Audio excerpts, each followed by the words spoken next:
नमस्कार, खबर सूत्र में आपका स्वागत है और मैं हूं आपके साथ साक्षी। चलिए बढ़ते हैं खबरों की ओर। मध्य प्रदेश के मुख्यमंत्री डॉक्टर मोहन यादव इंदौर के कमला नेहरू प्राणी संग्रहालय यानी कि चिड़ियाघर पहुंचे, जहां उन्होंने पक्षी विहार का दौरा किया। इस दौरान सीएम मोहन यादव का पक्षी प्रेम दिखा।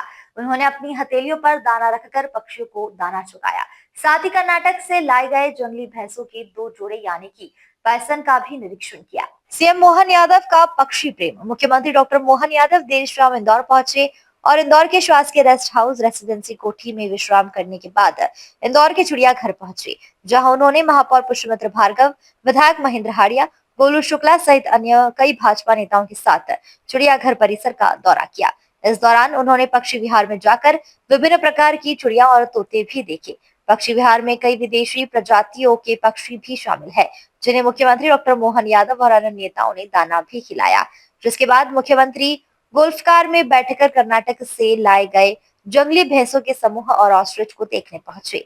सीएम मोहन यादव ने कहा कि मध्य प्रदेश में पशु पक्षियों के लिए असीम संभावनाएं हैं। जहां एक और नामीबिया से लाए गए चीते अपनी प्रजाति बढ़ा रहे हैं, वहीं दूसरी ओर इंदौर नगर निगम और चिड़ियाघर के प्रयासों से लाए गए बाइसन और ऑस्ट्रिच भी यहाँ के वातावरण के हिसाब से मध्य प्रदेश को रहने लायक बना रहे हैं। मध्य प्रदेश में पशु पक्षियों के लिए असीम संभावनाएं हैं, जिससे आने वाले समय में प्रदेश के पर्यटक को और बढ़ावा मिलेगा। इंदौर से संजना प्रियानी की रिपोर्ट। मध्य प्रदेश में वन्य जीव संपदा ये परमात्मा की दया से बहुत समृद्ध है।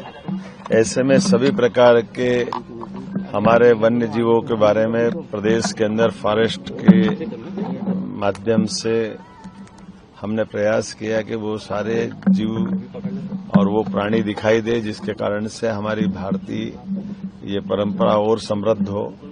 कई सारी ऐसी प्रजातियां भी हैं जो काल के प्रवाह में पहले यहाँ थी, आज खत्म हो गई। ऐसे में हमने पिछले समय यहाँ कोबरा देने का प्रयास किया था।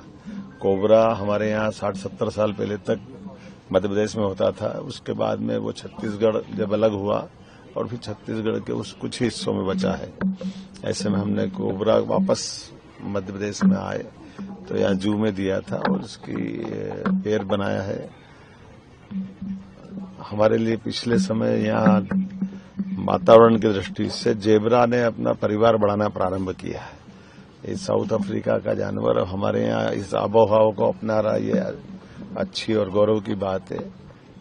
बीते समय यहाँ से लायन का जोड़ा हमने दिया और बदले में बाइसन अर्थात जंगली भैंसा के 2 जोड़े और शुतुरमुर्ग के 2 जोड़े लाए हैं। शुतुरमुर्ग ये पक्षी भले ही है लेकिन उड़ने वाला पक्षी नहीं है, लेकिन ये हमारे लिए अपने इस प्रदेश का गौरव बढ़ाने के लिए ऐसे लगातार प्रयास कर रहे हैं, जिनके माध्यम से हमारे वन्य संपदा से वापस हम अपने उस दौर में आए और लोगों की जानने समझने की, जिनको ज्ञान अर्जन करना है, उन नजदीक से देखने की, परस्पर आत्मीयता को डेवलप करने के लिए प्रयास कर रहे हैं।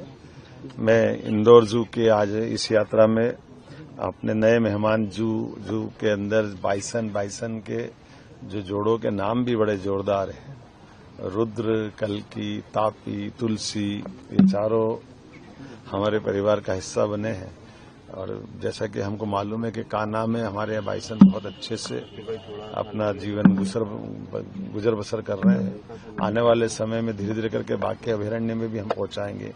चीता तो एशिया में पहली बार हमारे मध्य प्रदेश में सफलतापूर्वक परिवार भी बढ़ा रहा है और श्योपुर के बाद अब गांधी सागर में भी हमने उनको छोड़ा है। मैं मान के चलता हूं कि ये क्रम जारी रहना चाहिए। यशस्वी प्रधानमंत्री सभी क्षेत्रों में बराबरी से ध्यान दे रहे हैं। ऐसे में ये इकोसिस्टम फिर डेवलप हो, हमारा भी प्रयास रहेगा। एक बार फिर मैं अपने इस जू के माध्यम से प्रदेशवासियों को, देशवासियों को ये कहना चाहूंगा कि मध्य प्रदेश समान रूप से सभी क्षेत्रों में बढ़ रहा है। ऐसे वन्य संपदा के माध्यम से भी एक नई छलांग लगाने के लिए हम लोग आगे बढ़ रहे हैं। आइए अपने नजदीक से परमात्मा की इन कृतियों को भी देखें और सह अस्तित्व की भावनाओं को भी प्रोत्साहन दें। मेरी अपनी ओर से बधाई।